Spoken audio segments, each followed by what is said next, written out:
Halo anak-anak, jumpa lagi dengan Pak Patrick di sini. Hari ini saya akan membawakan materi tentang kurikulum di SMP Kristen Satya Wacana. Nah, untuk materi hari ini, Pak Patrick akan memberikan judul Implementasi Kurikulum 2013 di SMP Kristen Satya Wacana. Nah, bagaimana tentang implementasi itu? Yang pertama, Pak Patrick akan menjelaskan tentang kurikulum. Apa sih itu kurikulum? Kurikulum itu adalah seperangkat rencana dan pengaturan mengenai tujuan, isi, dan bahan pelajaran, serta cara yang digunakan sebagai pedoman penyelenggaraan kegiatan pembelajaran untuk mencapai tujuan pendidikan tertentu. Di mana tujuan pendidikan tertentu ini meliputi tujuan pendidikan nasional serta kesesuaian dengan kekhasan, kondisi, dan potensi daerah, tujuan satuan pendidikan atau sekolah, kompetensi lulusan pada satuan pendidikan, dan tujuan peserta didik. Nah, kurikulum 2013 di SMP Kristen Satya Wacana dilaksanakan sejak kapan sih? Pelaksanaan kurikulum 2013 di SMP kita itu dilaksanakan sejak tahun 2013-2014, tahun pelajaran 2013-2014. Ya, dimana pada awalnya SMP kita melaksanakan uji coba mandiri, dan baru pada setahun setelahnya, pada tahun pelajaran 2014-2015, sekolah kita ditunjuk oleh pemerintah sebagai salah satu dari 8 sekolah di Salatiga yang diizinkan untuk terus melaksanakan kurikulum 2013 atau sekarang dikatakan kurikulum nasional. Nah, berkaitan dengan kurikulum tersebut, apa sih visi dari sekolah kita? Visi dari SMP Kristen Satya Wacana, ya diingat-ingat ini adalah unggul dalam layanan, santun dalam sikap atas dasar iman dan kasih untuk menghasilkan lulusan yang berkarakter kuat. Di mana visi tersebut dimunculkan dalam bentuk moto, yaitu moto sekolah kita adalah strong. Nah, strong kuat. Apa sih kepanjangan dari strong? Ya, strong berasal dari bahasa Inggris, di situ kepanjangan. Yang pertama adalah sophisticated, yang kedua adalah thoughtful, R-nya adalah religious, kemudian obedience, nationalist, dan good personality. Nah, jadi strong itu punya makna yang cukup mendalam bagi sekolah kita. Dari moto tersebut dijabarkan lagi menjadi misi, di mana misi sekolah kita yang pertama adalah melaksanakan pengembangan kurikulum berbasis nasional. Yang kedua, melaksanakan pengembangan proses pembelajaran yang bermutu mengacu pada standar nasional. Yang ketiga, melaksanakan pengembangan sistem penilaian mengacu pada standar nasional. Yang keempat, melaksanakan pengembangan tenaga pendidik dan tenaga kependidikan mengacu pada standar nasional. Yang kelima adalah melaksanakan pengembangan standar kelulusan baik akademik maupun non-akademik mengacu pada standar nasional. Dan yang keenam adalah melaksanakan pengembangan budaya dan lingkungan sekolah mengacu pada standar nasional. Dari visi, misi, serta moto sekolah kita, sekolah kemudian mencoba memutuskan suatu struktur program, di mana struktur program tersebut meliputi ada 12 mata pelajaran di sekolah kita, yaitu dibagi menjadi kelompok A dan kelompok B. Nah, bagaimana kelompok A? Kelompok A itu terdiri dari mata pelajaran pendidikan agama dan budi pekerti. Di SMP kita, karena kita adalah sekolah Kristen, sehingga pendidikan agamanya adalah pendidikan agama Kristen. Yang kedua adalah pendidikan Pancasila dan kewarganegaraan. Yang ketiga adalah bahasa Indonesia. Yang keempat adalah matematika. Yang kelima adalah ilmu pengetahuan alam. Yang keenam adalah ilmu pengetahuan sosial. Dan ketujuh adalah bahasa Inggris. Nah, sementara kelompok B terdiri dari mata pelajaran seni budaya, pendidikan jasmani, olahraga dan kesehatan, kemudian prakarya, kemudian bahasa Mandarin, dan bimbingan konseling. Loh, Pak, kok enggak ada pelajaran bahasa Jawa? Nah, pelajaran bahasa Jawa di sekolah kita itu disisipkan dalam pembelajaran seni dan budaya, di mana seni dan budaya nanti dipisah menjadi seni budaya dan bahasa Jawa. Nah, sementara alokasi waktunya untuk jam pelajaran per minggunya, anak-anak bisa nanti melihat di tabel yang Pak Patrick tampilkan. Kemudian bagaimana tentang teknik penilaian yang ada di tempat kita? Teknik penilaian di SMP Lab itu meliputi 3 kompetensi. Yang pertama adalah kompetensi sikap, di mana kompetensi sikap terbagi menjadi 2, yaitu kompetensi sikap spiritual dan sikap sosial. Yang kedua adalah kompetensi pengetahuan, dan yang ketiga adalah kompetensi keterampilan. Kompetensi sikap apa saja sih yang akan dinilai? Yang pertama yang akan dinilai itu adalah observasi. Kita akan mengobservasi kalian. Ya, kemudian penilaian diri, penilaian teman sebaya, dan jurnal. Sementara kompetensi pengetahuan yang akan dinilai itu melalui tes tertulis, observasi, dan penugasan. Untuk kompetensi keterampilan, aspek-aspek yang akan dinilai adalah yang pertama adalah unjuk kerja atau kinerja atau praktek. Yang kedua adalah project, yang ketiga adalah produk, dan yang keempat portofolio, dan kelima adalah tertulis. Di mana setiap penilaian tersebut harus memiliki pedoman penskoran dan rubrik. Nah, di sini ada skema tentang penilaian sikap. Ya, penilaian sikap ada 2, yaitu penilaian sikap utama dan penilaian sikap penunjang. Yang utama apa sih? Yang utama itu adalah observasi oleh guru mata pelajaran selama 1 semester. Ya, itu dilaksanakannya selama proses jam pembelajaran.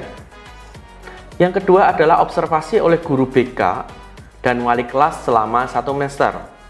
Dilaksanakan di luar jam pembelajaran, baik secara langsung maupun berdasarkan informasi atau laporan yang valid. Jadi kalau kalian dinilai sikapnya itu berarti yang pertama adalah kalian Bapak Ibu guru waktu mengajar di kelas. Yang kedua adalah melalui guru BK dan wali kelas saat kalian berada di luar sekolah, baik itu di dalam lingkungan sekolah maupun berada di lingkungan di perumahan kalian. Itu kalian tetap akan dinilai. Yang kedua adalah unsur penunjang. Penilaian dari penunjangnya adalah penilaian diri dan penilaian antar teman. Ya, itu dapat dilaksanakan sekurang-kurangnya 1 kali menjelang penilaian akhir semester. Nah, penilaian diri dan penilaian antar teman itu nanti kalian menilai diri kalian sendiri dan kalian diminta untuk menilai teman kalian. Nah, ini contoh dari jurnal perkembangan sikap spiritual. Ya, contoh misalnya ada seorang siswa namanya Ali gitu ya. Misalnya catatan perilakunya tidak mengikuti kegiatan ibadah akhir pekan. Itu butir sikapnya yang dia tidak laksanakan adalah tentang ketakwaan. Kemudian budi misalnya mengingatkan teman untuk berdoa di sekolah. Oh, berarti dia termasuk toleransi beragama. Nah, itu nanti ada nilainya anak-anak. Nah, kemudian adalah sikap sosial. Kalau tadi yang spiritual, kemudian sikap sosial. Misalnya Ali menolong orang lanjut usia untuk menyeberang jalan. Ini kan tidak berada di sekolah, tetapi tetap dapat dinilai, yaitu butir sikapnya adalah kepedulian. Contoh lain adalah budi. Budi berlaku berbohong ketika ditanya alasan tidak masuk sekolah di ruang guru. Jadi misalnya kalian ada yang tidak ikut pembelajaran secara online, kemudian kalian katakan bahwa kalian sedang sakit, padahal kalian tidak, kalian sedang pergi. Nah, itu butir sikap yang akan dinilai adalah kejujuran. Kemudian ini contoh jurnal perkembangan sikap. Ya, kalian tadi sudah Pak Patrick jelaskan, kalian bisa lihat di sini. Kita lanjutkan. Kemudian adalah penilaian pengetahuan. Penilaian pengetahuan itu adalah penilaian berupa penilaian harian atau ulangan harian, kemudian penilaian tengah semester, kemudian penilaian akhir semester, dan penilaian akhir tahun yang dilakukan dalam beberapa teknik penilaian. Penulisan capaian pengetahuan pada rapot menggunakan angka skala antara 0 sampai 100 dan disertai dengan deskripsi. Tekniknya ada beberapa macam. Yang pertama dengan cara tes tertulis, kemudian teknik secara tes lisan, penugasan, dan portofolio. Nah, ini contohnya seperti ini. Jadi kalau nanti kita belajar tentang kompetensi dasar 3.1 dan kompetensi dasar 3.2. Itu ada penilaian harian pertama, KD 3.3, ada penilaian harian kedua, dan seterusnya. Nah, dari penilaian harian pertama sampai ketiga itu dilaksanakan PTS, penilaian tengah semester. Kemudian setelah 1 semester selesai, dilaksanakan kegiatan penilaian akhir semester. Ini adalah contoh penilaian dalam satu semester. Nah, nilai akhir semester pada kompetensi pengetahuan diberikan predikat seperti yang ditulis di sini, di mana terdiri dari 4 macam, yaitu sangat baik, baik, cukup, dan kurang. Biasanya dideskripsikan dengan nilai A, B, C, dan D. Di mana nilai A itu memiliki rentang nilai antara 92 sampai 100, kemudian B antara 82 sampai 91,9, C 72 sampai 81,9, dan D kurang dari 72. Nah, batas lulusnya di mana? Batas kelulusan di kita adalah nilai C. Jadi kalau kalian mendapatkan nilai D untuk satu mata pelajaran, berarti kalian belum lulus untuk mata pelajaran itu. Nanti akan Pak Patrick lihatkan. Nah, kemudian adalah kompetensi ketiga adalah penilaian keterampilan. Penilaian keterampilan itu meliputi penilaian kinerja, yaitu untuk proses dan produk, penilaian proyek, dan portofolio.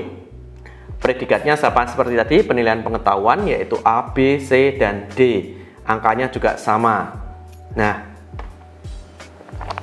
kita akan masuk ke kriteria kenaikan kelas. Nah, Pak baru masuk kok sudah ngomongkan kenaikan kelas. Iya, kenapa harus membicarakan kenaikan kelas sekarang? Supaya kalian bisa mempersiapkan diri untuk mendapatkan nilai yang baik untuk mempersiapkan kenaikan kelas.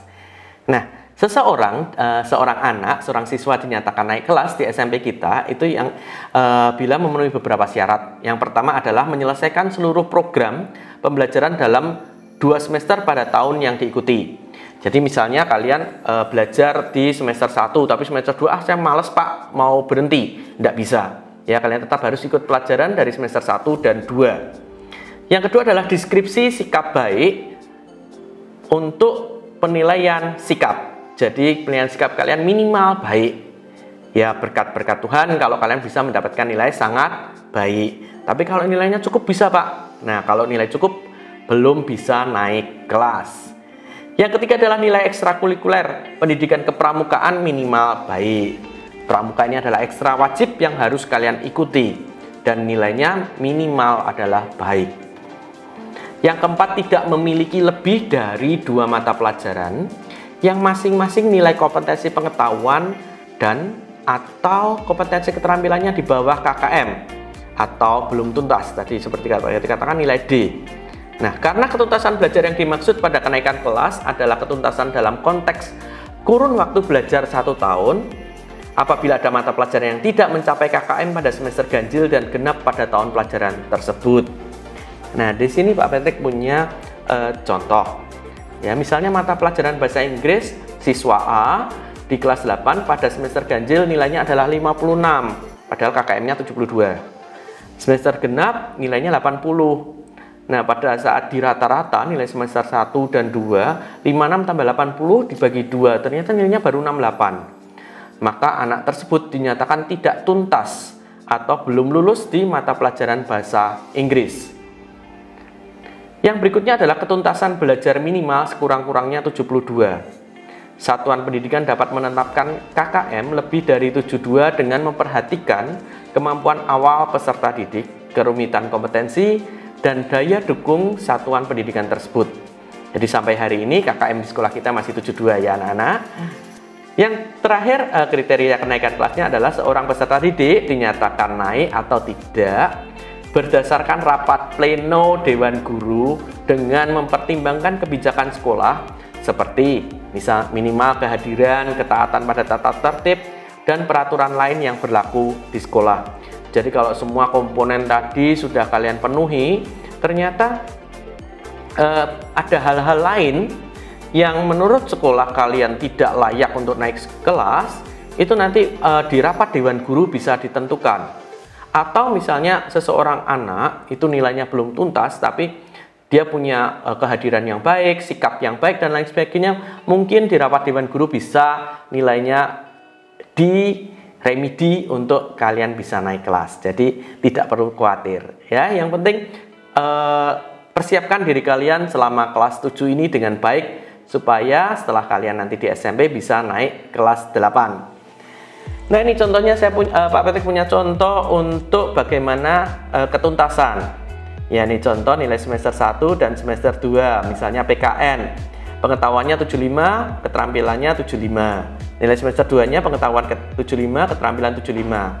Nah, nilai PKN pengetahuan semester 1 dan semester 2 ditambah kemudian dibagi 2 menjadi rata-rata. Ternyata rata-ratanya 75, berarti dia lebih dari KKM, berarti dia sudah lulus untuk rata pengetahuan nilai PKN pengetahuan. Kemudian PKN keterampilan juga sama, semester 1 ditambah semester 2 dibagi 2, hasilnya juga 75. Ternyata kedua nilai pengetahuan dan keterampilan dari mata pelajaran PKN tuntas. Nah, demikian juga untuk mata pelajaran yang lain semua tuntas. Sehingga si anak ini, si Ria ini ditandakan naik kelas karena nilainya semua tuntas. Nah, bagaimana kalau yang nilainya belum tuntas? Nah, contoh nih, ada Eka. Ya, misalnya dia bahasa Indonesia pengetahuan di semester 1 70. 70 itu belum tuntas. Tetapi di semester 2 nilainya 75. Sehingga pengetahuannya pada saat di rata-rata 70 ditambah 75 nilainya 72,5. Wah, pas persis, ternyata dia lolos. Sudah tuntas di atas KKM. Demikian juga keterampilannya 75 dan 75. Semester 1 75, semester 2 75, rata-ratanya 75. Sehingga rata-rata dari pengetahuan dan keterampilannya ternyata dia lolos semua untuk bahasa Indonesia sehingga dia tuntas. Tetapi dengan mata pelajaran bahasa Inggris ternyata ditemukan bahwa pengetahuannya untuk bahasa Inggris, semester 1 75 dan semester 2 65. Ternyata rata-ratanya baru 70. Nah, 70 ini di bawah KKM yaitu 72. Sehingga sementara nilai keterampilannya dia 70 dengan 75, rata-ratanya 72,5. Ada satu yang nilainya tidak tuntas. Nah, satu nilai yang tidak tuntas ini untuk mata pelajaran tersebut dari aspek pengetahuan atau keterampilan tetap dianggap bahwa mata pelajaran bahasa Inggris itu tidak tuntas. Sementara ada contoh yang lain, misalnya seni budaya, dia tuntas semua. Sehingga si anak tadi, si Eka ini dinyatakan naik kelas karena hanya ada satu mata pelajaran yang tidak tuntas. Bagaimana dengan anak ketiga, Hari? Ya, di sini kita lihat ya ada mata pelajaran bahasa Indonesia. Nilai pengetahuannya di rata-rata semester 1 dan 2 masih 70. Dia tidak tuntas. Kemudian bahasa Inggris juga pengetahuannya juga masih tidak tuntas. Dan seni budaya di keterampilannya tidak tuntas. Sehingga ada 3 mata pelajaran yang tidak tuntas. Sehingga Hari tidak dinyatakan bahwa dia tidak naik kelas karena lebih dari 2 mata pelajaran yang tidak tuntas. Jadi maksimal adalah 2 mata pelajaran. Nah, untuk menghadapi kondisi anak-anak yang tidak tuntas tadi, sekolah mengadakan program yang namanya program remedial, yaitu pembelajaran remedial yang diberikan kepada peserta didik yang belum mencapai KKM. Jadi kalau kalian yang masih nilainya jelek-jelek, tidak usah khawatir, nanti ada kegiatan remedial. Nah, pembelajaran remedial diberikan segera setelah peserta didik diketahui belum mencapai KKM berdasarkan hasil penilaian harian, PTS, atau PAS, atau PAT. Pembelajaran remedial tersebut difokuskan kepada KD yang belum tuntas dan dapat diberikan berulang-ulang sampai mencapai KKM dengan waktu hingga batas akhir semester. Jadi remedi ini hanya diberikan sampai kalian selesai di semester 2 ya, tapi tidak ada kalian sudah nanti temannya naik di kelas 8 kalian masih minta remedi supaya naik kelas 8. Kalau misalnya tidak bisa ya, remedial ada batasnya. Cuman biasanya remedial dilaksanakan kalau teman kalian sudah libur, kalian masih di sekolah untuk menyelesaikan pelajaran yang belum tuntas tadi. Nah, sementara untuk anak-anak yang sudah tuntas bagaimana? Ada yang namanya program pengayaan. Ya, pengayaan diberikan kepada peserta didik yang telah mencapai atau melampaui KKM. Jadi kalau kalian yang sudah nilainya lebih dari KKM, kalau teman-teman yang kurang tadi harus remedial. Kalau yang sudah nilainya melebihi KKM akan dilaksanakan kegiatan pengayaan. Nah, itu adalah penilaian yang ada di sekolah kita. Kemudian kita masuk ke kegiatan ekstrakurikuler. Nah, ini yang kalian tunggu-tunggu ya. Ada berapa macam sih kegiatan ekstrakurikuler di sekolah kita? Ada cukup banyak ya. Yang pertama adalah pramuka, ini adalah wajib. Biasanya dilaksanakan di hari Rabu. Nah, selama masa pandemi ini, kegiatan ekstrakurikuler pramuka biasanya diberikan dalam bentuk tugas atau pembelajaran via daring. Nah, kalian tetap ada nilai yang akan ditagih oleh Bapak Ibu Pembina, kakak-kakak pembina pramuka.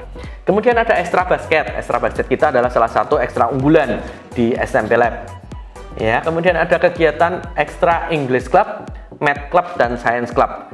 Nah, ini biasanya anak-anak dari English Club, Math Club, dan Science Club itu digunakan untuk persiapan lomba FLS 2N dan lomba KSN. Kemudian kegiatan batik, ekstra batik, ya. Kemudian ada ekstra programming, ada ekstra karawitan. Nah, ini karawitan ini adalah salah satu ekstra unggulan kita juga, di mana kita sering mengiringi wisuda di UKSW, jadi ada ditampilkan. Kemudian ada ekstra modern dance. Kemudian ada ekstra vokal grup dan paduan suara. Nah, ini vokal grup dan paduan suara juga biasanya kita tampilkan di gereja-gereja mengisi ibadah pada hari Minggu. Kemudian ada ekstra bahasa Jepang dan bahasa Mandarin. Kemudian ada ekstra band, ada ekstra bulu tangkis, dan ekstra robotik. Nah, kalian nanti waktu masuk ke SMP Lab diminta untuk memilih minimal 2 ekstra, di mana 1 ekstra wajib adalah pramuka dan 1 ekstra pilihan. Nah, selain kegiatan ekstrakurikuler, kita juga punya kegiatan-kegiatan pendukung. Ya, yang pertama ini adalah kegiatan MPLS seperti yang sekarang kita laksanakan. Ya, yang kedua adalah kegiatan live-in dan RC. Memang live-in dan RC pada masa pandemi ini tidak berhasil kita laksanakan, tapi harapannya nanti pada saat kalian kegiatan di sekolah, kalian sudah bisa tatap muka dan kita bisa mengikuti kegiatan live-in dan RC.